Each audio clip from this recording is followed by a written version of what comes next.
when you go overseas for a World Championships tournament or anything for that matter, what are things that are part of your routine? Foods, things like that. Anything that's part of your routine, you think? That's a good question. Yeah, so I've been trying to take care of my body more every year, just to like increase longevity.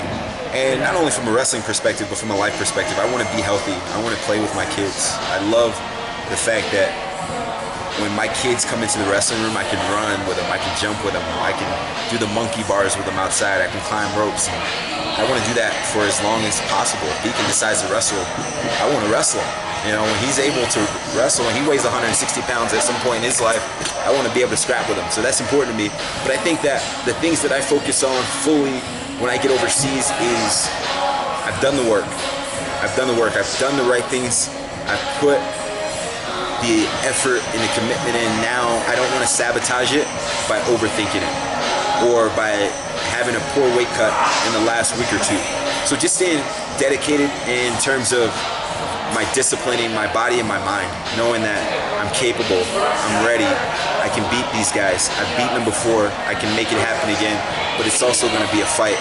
Are you willing to fight for 30 minutes for 2 days? All right, that's all it's going to take. 2 days of disciplined effort, disciplined aggression, and complete focus. And if I can do that, then I'll be in a good place. So yeah, just arriving, when we arrive to Ramstein, I think staying hydrated, making sure that I continuously stretch to keep my body limber and loose so I have good mobility, making sure that I'm sharp in my techniques and that everything that I hit is crisp, but also recognizing it's still going to be a fight. There's no foolproof movements in this game. You're going to have to scrap in some positions, and so that's important. Then I think also making sure that I'm getting the vitamins that I need to supplement whatever I may be missing from a food perspective. Doing some intermittent fasting just to stay focused and stay committed. Reading and staying connected to my faith, and really just disconnecting from social media, I think is good for me because I think it gives me a lot more peace. I think encouraging words are just as distracting as negativity for me, so I try to just stay away from it and stay above it because I've got the people in my inner circle that are going to give me all the encouragement that I need. My wife, Coach Manning, Coach Snyder, James Green, Tyler Berger. Those are the only people that I need to give me encouragement. And I got everything that I need from those guys. And so, yeah, I think it's going to be a great time, man. I was sitting in our room yesterday, I'm rooming with Kyle Snyder, and we were just talking about last year's Worlds, this year's Worlds, and us both having our arch nemesis being from Russia. And knowing that we're going to have to beat these guys to win world championships, and we're going to have to beat these guys to put ourselves in contention for the team race. And it's scary as heck, but it's also so fun. It's so fun, man, because I'm going to miss this someday. I don't know if I'll ever have something that I'll be able to pursue as intently as I can to beat Sidakov, right? And to get my hand raised and go ahead and beat Chamizo in the finals or whoever makes it on the opposite side. Like, this stuff is special.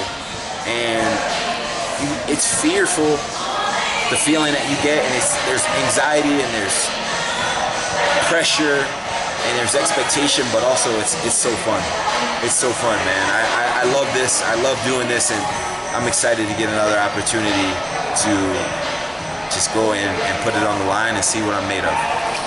You brought up Sidakov and Chamizo, and I was going to ask you about those two next. So let's go there. Sidakov, what did you learn about him from your match last year? He's tough. I think, right? Last year I blew it.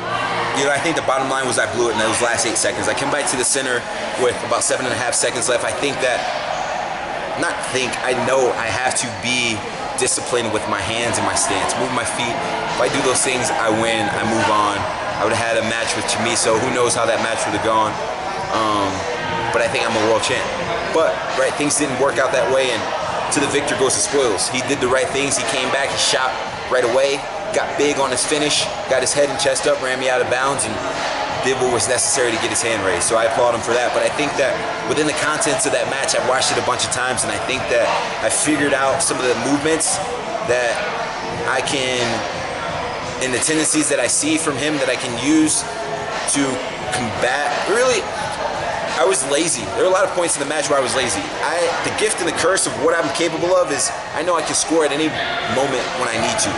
And I use and utilize my ability to sprint late in the match, sometimes to my own detriment. So I'm like, well, if I'm within a takedown, I'm gonna win this every single time. And I think that sometimes that comes back to haunt me because I don't do enough work in the minutes previous to that last 20. And so, you know, I don't feel comfortable unless I'm up by 3.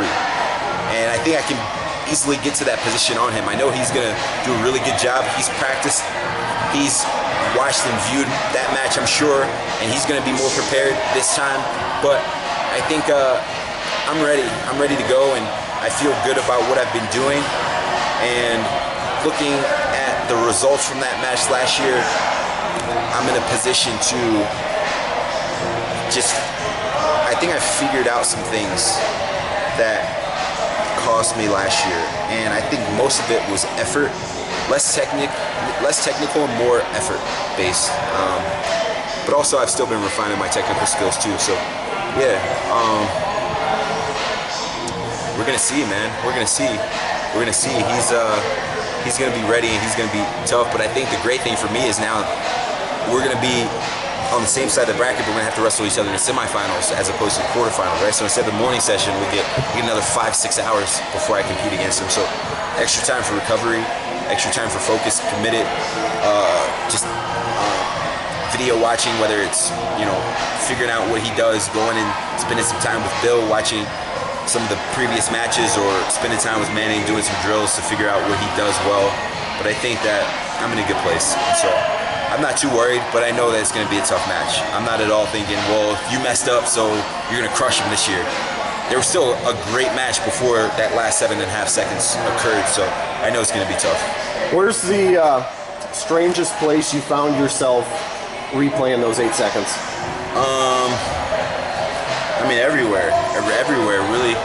I think about it pretty much daily. Like, I really honestly don't know if there's a day that goes by that I don't think about those last 8 seconds of that match. Mostly because that's not indicative of who I am as a wrestler. I'm the guy who is clutch in my performances late in a match. And so I think that kind of rocked me in a way of, man, what was I thinking here? And why was I thinking this? And how can I combat this moving forward? How can I refine my mind so much so that I never rest in the center of a match late? Or, I mean, I gave up a go-ahead takedown for him with a minute left. So, I mean, I had to come back. I had to come get one. And so there were a lot of things that I didn't do well in that match. And I didn't have a good World Championships last year. I had to come back and beat the Iranian late and get a late push out with like 30 seconds left in that match and hold him off. I had to try to do the same thing against the Russian. I wrestled fairly well against the Bulgarian. I thought I did okay. And then I had to do the same thing against Chamizo. Like every single match that I wrestled last year, I had to scrap in it. I really didn't feel sharp at all, and I think a lot of it was attributed to my mindset and my weight cut. So I think that this year, really, I'm in a good place. I've wrestled a lot more than I did last year. And so I really don't feel any of the anxiety that I felt last year. I feel more excitement. Like, I want to beat this guy. I want a chance to get this guy. Not who's Rush Ascendant, what's he capable of? Is he good? What's he going to be able to do? Can he combat what I do best? I think this year is like, I know what this guy does. I'm going to beat him anyway. And that's how I feel right now. What do you appreciate about the battles with Chamizo?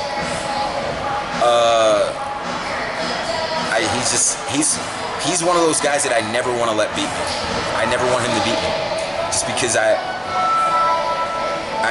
like Chamizo. I think he's good for the sport. I think he's a good person. But he's a competitor, and I'm a competitor, and he's a showboat, and I don't want anyone to party on me. So I'm going to do my best to make sure that I'm prepared every single time. But I think number one rivalry in wrestling is definitely Shajilayev Snyder.